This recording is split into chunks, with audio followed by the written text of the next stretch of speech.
Hey everybody, it's me, Mario5514, and welcome back to another Splatoon Talk video. In this video, we're going to be looking at some more what-if weapon kits for Splatoon 3.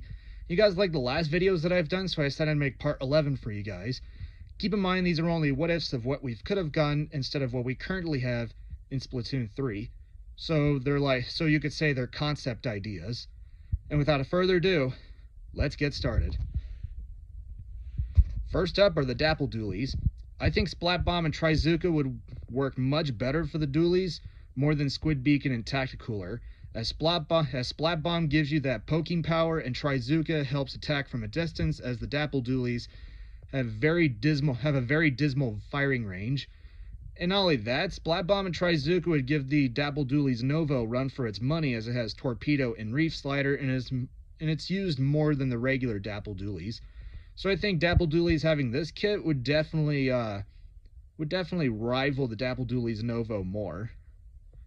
And not only that, this would make it more aggressive than its current kit.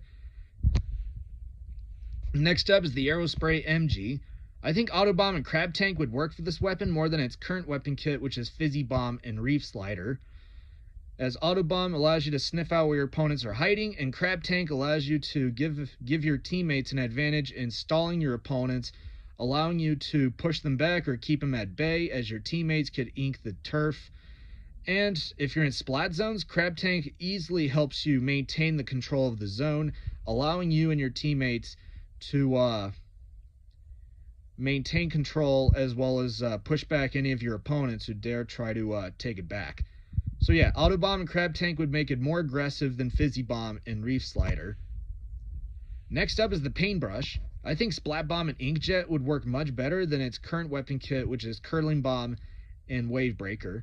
A Splat Bomb gives you that poking power in places where the Paintbrush can't reach, and the Inkjet allows you to take it to the skies and blast your opponents from the air, as this makes the weapon more aggressive than its current kit, which is more of a supportive relative kit. But I think Paintbrush is in a bit of a painful spot, so I think Splat Bomb and Inkjet would kind of get it out of the hole in the long run. Next up is the Jet Squelcher. I think Auto Bomb and Triple Splashdown would work for this weapon, as its current weapon kit is Angle Shooter and Inkvec, and I think Auto Bomb and Triple Splashdown would work, as the Auto Bomb can sniff out where your opponents are hiding, and if anyone gets too close to you, you can deploy the Triple Splashdown and keep your hold over your place. And not only that, Triple Splashdown would work for its close quarter combat, as the Jet Squelcher doesn't work very well in close range compared to the Splatter Shot or the Aerospray weapons, or even an NZAP 85. So Triple Splashdown would definitely give the Jet Squelcher more of a supportive role in protecting itself, as the Auto Bomb would be the only thing to use in pushing back your opponents. For a backline weapon, this would definitely work, more than Angle Shooter and Inkvac. Next up is the Blue Blobber. I think Splat Bomb and Ultra Stamp would be interesting for this weapon, more than Sprinkler and Inkstorm.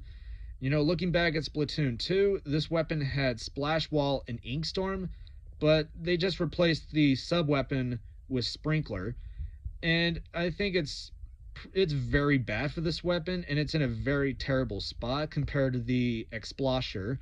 So I think Splat Bomb would be more powerful, giving more of a poking power in case the Blue Blobber's projectiles can't reach, and the Ultra Stamp allows you to be very aggressive and keeping hold over the turf that your teammates have. So yeah, Splat Bomb and Ultra Stamp would be more powerful and very interesting, but would be very unusual for the Blue Blobber to have. But I mean, it's something to keep in mind about for its kits. And for its current kit, the Splat Bomb and Ultra Stamp kit makes its current weapon kit look small. Next up is the Splatana Wiper. I think Suction Bomb and Inkstorm would work for this weapon more than Torpedo and Ultra Stamp, as Suction Bomb allows you to paint the ground a little more, helping the Splatana Wiper gain more points to use the Inkstorm, and allowing you to push into the enemy's base and keeping a hold over where they are.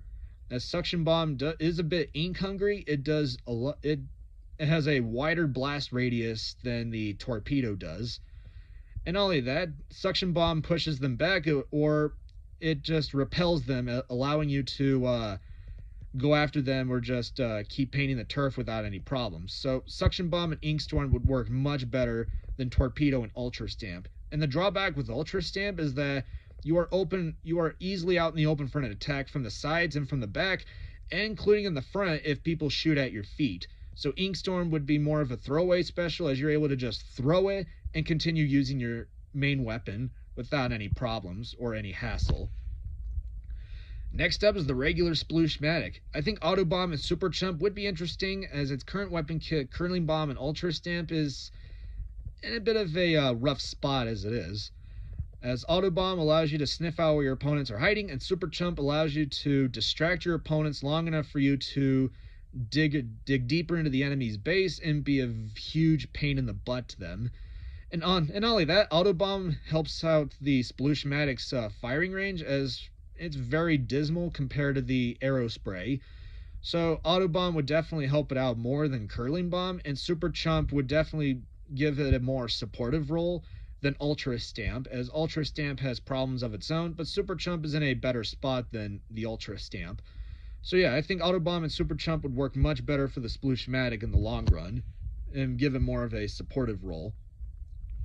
Next up is the NZAP 89. I think Auto Bomb and Kraken would be interesting for this weapon to have, as if we don't get any third weapon kits, we could at least change out its special from Super Chump to Kraken Royale, as looking back at Splatoon 1, the NZAP 83 had Point Sensor and Kraken, so giving the NZAP 89 Auto Bomb and Kraken would definitely give it like one half is still the same in Splatoon 3, but we would replace its special with the Kraken, giving it that look of what it would have been like in Splatoon 1, but on a different NZAP model.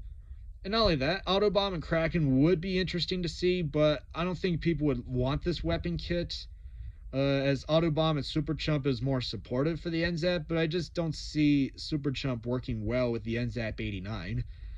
Compared to what it used to have in Splatoon 2, which is Auto Bomb and Tent Missiles, and Sprinkler and Ink Strike in Splatoon 1.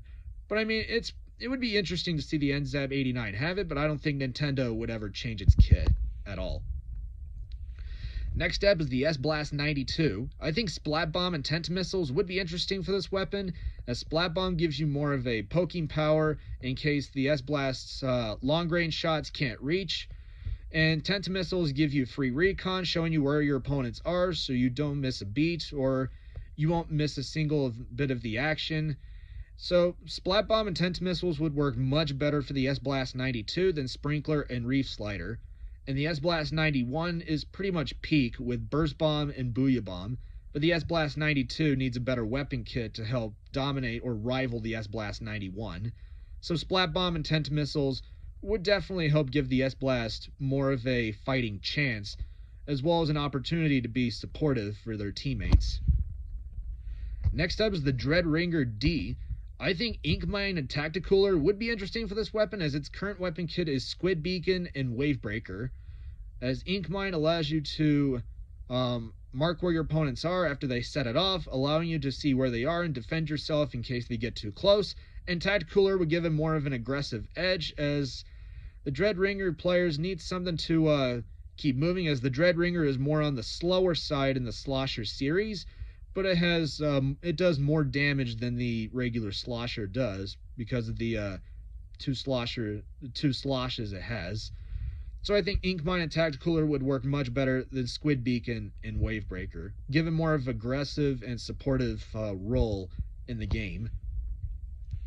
Next up is the Range Blaster. I think Splash Wall and Crab Tank would be interesting for this weapon to have more than Suction Bomb and Wavebreaker, and someone did mention Hydra Splatling having this weapon kit, but I wanted to see what the Range Blaster would look like with Splash Wall and Crab Tank. Splash Wall would help protect the weapon, as the Range Blaster has a very slow firing rate compared to the other blasters, and Crab Tank would give it more of a supportive and aggressive edge on the battlefield, allowing you to keep your enemies at bay, allowing your teammates to move forward towards the enemy's base.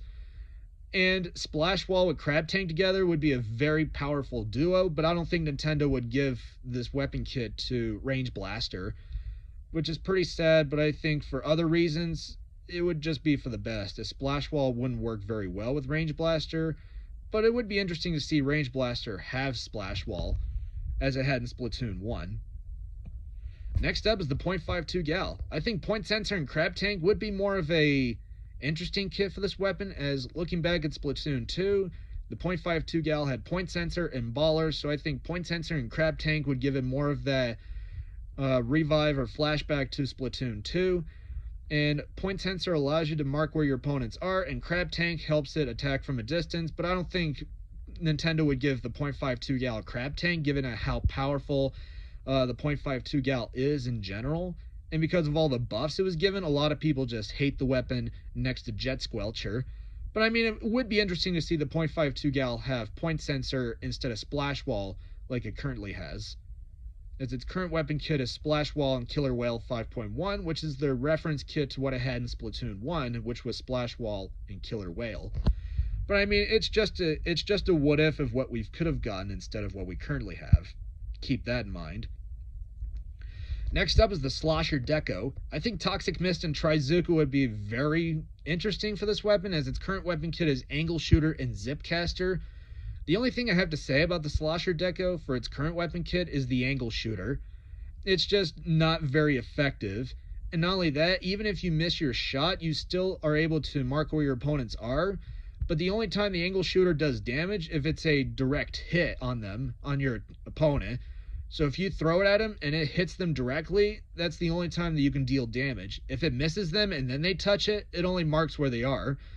So I think Toxic Mist and Trizuka would work much better, as Toxic Mist would slow them down long enough for you to get a shot on them with your Slosher, and Trizuka would help attack from a distance, as the Slosher does have short range, and the Trizuka could help compensate for it, as this would be a very toxic duo for the Slosher Deco to have. Toxic Mist and Trizuka right here.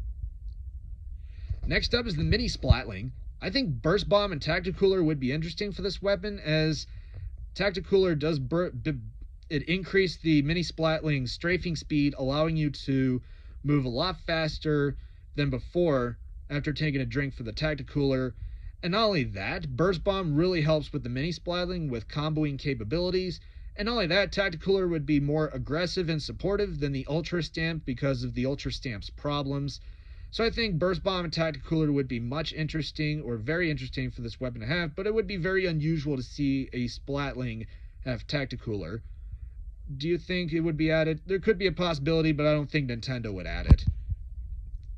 And finally, we have the Gloogadoolies. I think Toxic Mist and Kraken would be a very powerful kit for this weapon, as Toxic Mist allows you to slow down your opponents long enough for you to get a shot, and if you have your Kraken ready, you can deploy your Kraken when the Toxic Mist is thrown at your opponents and they're trying to get out, and Kraken would easily able to overcome them and just splat them right then and there when they're inside the Toxic Mist's radius. So yeah, this would be a very toxic kit for the Gloogadoolies, but I don't think Nintendo would give the Gloogadoolies Kraken because I mean, for its painting output, it would definitely help make it more aggressive, but I don't think people would like Toxic Mist and Kraken for the Gloogadoolies, but I mean, it would be something interesting to see in Splatoon 3. And that's it. That is all of our weapon kits. If you guys like the video, be sure you subscribe, and don't forget to leave a like on the video. If you want to see more videos like this, just send a comment below. If you have your own weapon kit ideas you want to send me, the link to my Discord server is in the description below the video. Thank you for watching, and I will see you in the next video. And until then, stay fresh.